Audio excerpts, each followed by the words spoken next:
जो larger than life है, जिसके बारे में किस्से कहानी कही जाती है। वो एक ऐसा मिलिट्री लीडर है जिसकी किस्से हर मिलिट्री मैन, हर आर्मी मैन को पता है, उसके बारे में ज़िक्र किया जाता है। उसके ऊपर फ़िल्म बनाकर उसके साथ न्याय किया जा सकता है।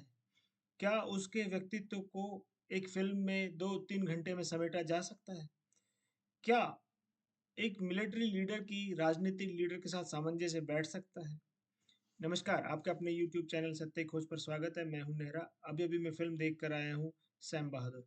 मैं उसका सत्यनिष्ठ आपको रिव्यू करके बताऊंगा कि ये फ़िल्म कैसी है, आपको देखनी चाहिए, नहीं देखनी चाहिए, विक्की कौशल का एक्टिंग कैसी है, मेघना गुलजार ने इतने बड़े कैरेक्टर के साथ, इतने बड़े लीडर के साथ क्या न्याय किया है, क्या इंदिरा गांधी का रोल रहा है, क्या पाकिस्तान का इसमें रोल दिखाने का प्रयास किया गया है। जनरल याह्या खान जो कि सैम मानेकशॉ के साथ इंडियन मिलिट्री एकेडमी में थे, उसके बाद पार्टीशन के बाद पाकिस्तान चले गए, वहाँ पे आर्मी जनरल बने, आर्मी जनरल के बाद उन्होंने डिक्टेटर रूल लगाया, उसके साथ क्या प्रयास दिखाने का प्रयास किया गया है। आइए इस वीडियो के माध्यम से मैं आपको बताता हूँ और आप इस वीडियो को पूरा देखिए, जुड़ जाइए इस वीडियो के साथ। सैम मानेकशॉ फिल्म मैं अभी देख कर निकला हूँ और इस फिल्म में रिव्यू ये है कि विक्की कौशल की एक्टिंग बहुत अच्छी है। उन्होंने पूरा प्रयास किया है एक इतने बड़े लीडर, इतने बड़े मिलिट्री लीडर्स को जीवंत करने का इस पर्दे के ऊपर। उनके जीवन के बहुत सारे पहलू दिखाए गए हैं, लेकिन मेघना गुलजार की एक फिल्म आई थी राजी, जो कि हरिंदर सिक्का साहब की थी। हरिंदर सिक्का साहब की स्टोरी पर उन्होंने लिया था, उनको पूरे पैसे भी नहीं दिए और उस कहानी को तोड़ मरोड़ कर लेफ्ट के हिसाब से और पाकिस्तान प्रेम में डूबी हुई कहानी बनाने का प्रयास किया गया था।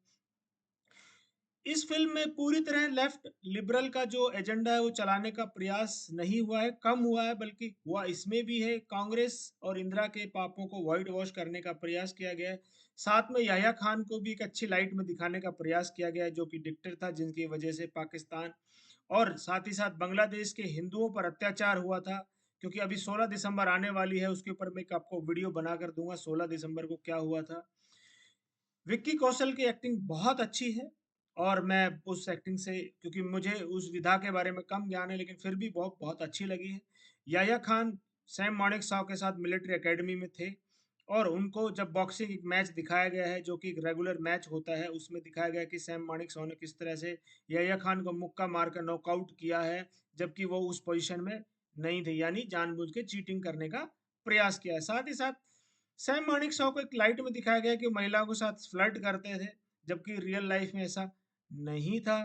इंदिरा गांधी का उन्होंने एक पोर्ट्रे करने का प्रयास किया कि बहुत अच्छी लेडी थी, लेकिन मैं आपको बताता चलूं कि Indira Gandhi super prime minister अपने पिता नेहरू के समय में थी। एक इस फिल्म में भी एक सीन है जब सैम मानेकशॉ प्रधानमंत्री नेहरू के साथ बात कर रहे हैं और वो भी 62 की लड़ाई के बारे में, जो कि नेहरू के ब्लंडर की वजह से हम हारे थे। अगर मिलिट्री लीडर्स को उस वक्त एयरफोर्स यूज करने दी गई होती तो हम 62 की लड़ाई नहीं हारते, लेकिन जनरल कॉल की वजह से और नेहरू की नीतियों की वजह से हम हारे थे। जनरल कॉल को कोई अनुभव नहीं था, लेकिन फिर भी उनको आर्मी जनरल बनाया गया।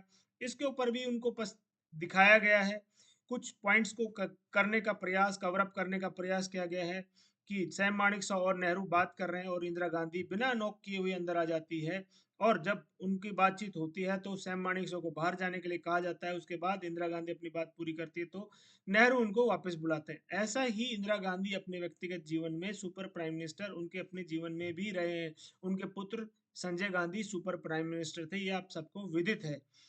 और इसमें इंदिरा गांधी ने जब सैम मानेकशॉ को कहा, कहती हैं कि आप पाकिस्तान यानी बांग्लादेश को आज़ाद कराने के लिए अपनी सेनाओं को मूव कराइए, तब सैम मानेकशॉ ने मना कर दिया था कि अब अप्रैल का महीना है, अभी संभव नहीं है, क्योंकि कुछ दिनों में बारिश होने वाली है और नदियों में बाढ़ आएगी और हमारी सेनाएं फंस जाएंगी। तब इंदिरा गांधी ने कहा ठीक है, अब कब हो सकता है, उनका दिसंबर में होगा और दिसंबर में ये युद्ध लड़ते हैं और बहुत ही बहादुरी के साथ हमारी सेनाएं बढ़ी और सारे मोर्चों पर, पूर्वी और पश्चिमी दोनों मोर्चों पर, कश्मीर से लेकर राजस्थान और पंजाब के बॉर्डर तक हमने विजय प्राप्त की और 93,000 सैनिकों का सरेंडर किया।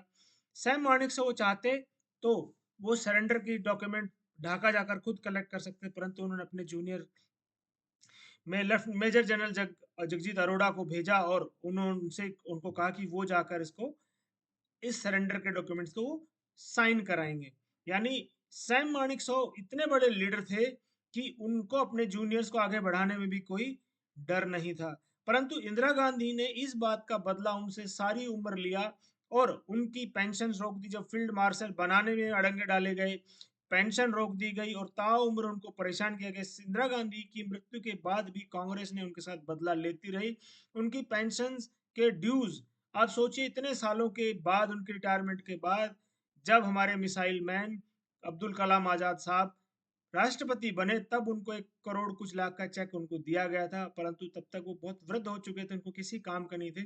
उनके मृत्यु के बाद मिनिस्ट्री ऑफ डिफेंस से उनको सम्मान देने के लिए एक भी ऑफिसर, आईएएस अधिकारी, secretary, joint secretary, secretary to defence, कोई नहीं गया। यानी देखिए इतना उनके साथ बदला लेने के उनके मृत्यु के बाद भी प्रयास किया गया है। इसको कहीं भी फिल्म में दिखाया नहीं गया है। सैम मानेकशॉ को जिस तरह से कांग्रेस ने परेशान किया, इतनी बड़ी विक्ट्री के बाद भी कहीं भी ये दिखाने का प्रयास नहीं किया गया है। साथ ही साथ इंदिरा गांधी और पाकिस्तान के जो करतूत हैं उनको वाइट वॉश करने का प्रयास किया गया है।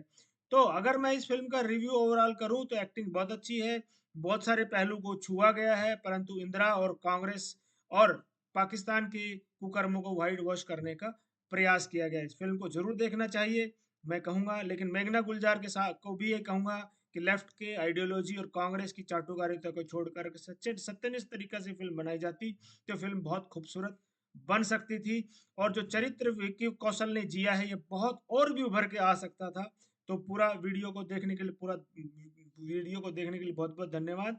फिल्म को अगर देखना चाहें तो देख सकते हैं, बहुत अच्छी फिल्म बनी है, कुछ पॉइंट्स को छोड़ दिया जाए तो। बहुत बहुत धन्यवाद। जय हिंद राष्ट्र।